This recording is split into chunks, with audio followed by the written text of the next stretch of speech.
Yeah, all right, let's roll.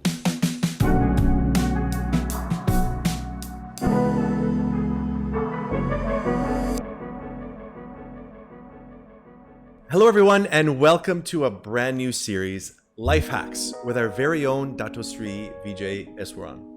Now, who doesn't love life hacks? Clever tips and tricks that help us cut through the clutter and complexity of life. There are thousands, maybe even millions, of TikTok videos and BuzzFeed listicles telling us how to hack relationship problems or store your food more efficiently or maybe even study for an exam. But what about life hacks to change your mindset? Hacks to change the way you think and live your life. And that's what I hope and we hope to get from DATO Siri Vijay through this series. DATO Siri, thank you so much for being here today and for agreeing to doing this. I know that you have a lot on your plate and you're traveling the world, and we're so happy to have you here today. So can you tell us, what do you think a life hack is? Well, the term life hack itself is not something I subscribe to. I get it. I totally understand the viewpoint. It is something that has evolved over the last decade or so, driven by the millennials, the centennials, and the like, and probably even more so by the Gen Alphas who are coming into being right now. And I don't blame them because they've been more or less handed everything on a platter. You and I, well, more you, and maybe even more so people of my generation, we had to scratch our way up, and it's been a bittersweet journey. One that I will not want in any way to resent in any manner. So, life hack per se is not something I subscribe to.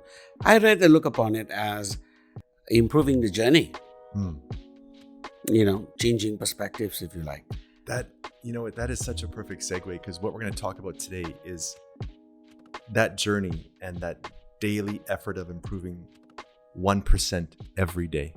You always talk about the need to constantly change and evolve and get better by 1% every single day. So it doesn't seem like a lot, but why are so many people struggling with it? Because the comfort zone is something that we all sink into. It's a velvet, totally sublime feeling when you're in a comfort zone. Now, the comfort zone suppresses and suffocates. And at the end of the day, creativity cannot be born in the comfort zone. Necessity is the mother of invention, they say. I've always believed in that. This company is a total example of that. We were basically, left out there in the cold. We pulled ourselves up through the bootstraps. And that journey has been one that has been rewarding in so many ways. The creativity, however, during the journey, dampened every time we got comfortable. So I'm not too fond of the comfort zone per se, and don't allow it to permeate the consciousness of the people around me. So they feel the heat and they tend to wonder why. They look at it and they refer to it as the zone. Yes. Being in the zone. Now why? What's the zone? The zone simply means I don't let you sit back. You got all the time in the world to sit back, at some point in life. But today, right now, it's about breakneck speed. At that breakneck speed, how do we slow it down and consciously make that effort to improve on a daily basis? It's like an F1 driver. If you notice, F1 drivers who are really good, and I can speak from experience, having done 7 years, with the F1, the really good drivers are people who are, in a sense, unflappable. Now, they're driving cars at incredible speeds. I, for one, wouldn't dare do it myself. However, despite that, gritting, nail-biting speeds that they hit, the ones that are really good, the masters of the game, they walk away from a crash like as if it was another Sunday afternoon. Now, it's a mental state that they step into where they're detached from their surroundings. And that's the only way that you can drive a car at that alarming speeds.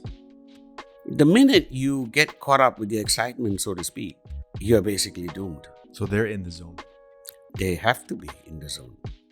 So if you're talking about a life hack, it's about how do I get into that space? How do I get into that, frame of mind whereby I can travel at a breakneck speed? So what the millennials are failing here to understand is this so-called traveling at the breakneck speed in that frame of mind is a process that is by no means a shortcut. Right.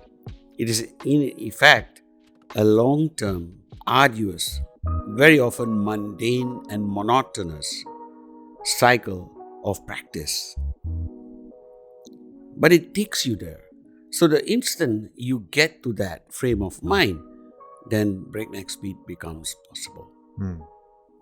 So it's about the day-to-day work. So the 1% is what I call broom work. So in essence, broom work simply means changing your mindset. How do I improve my versatility in language? One new word a day, a word that I did not know yesterday. That's 1%. That's the 1%. Yeah.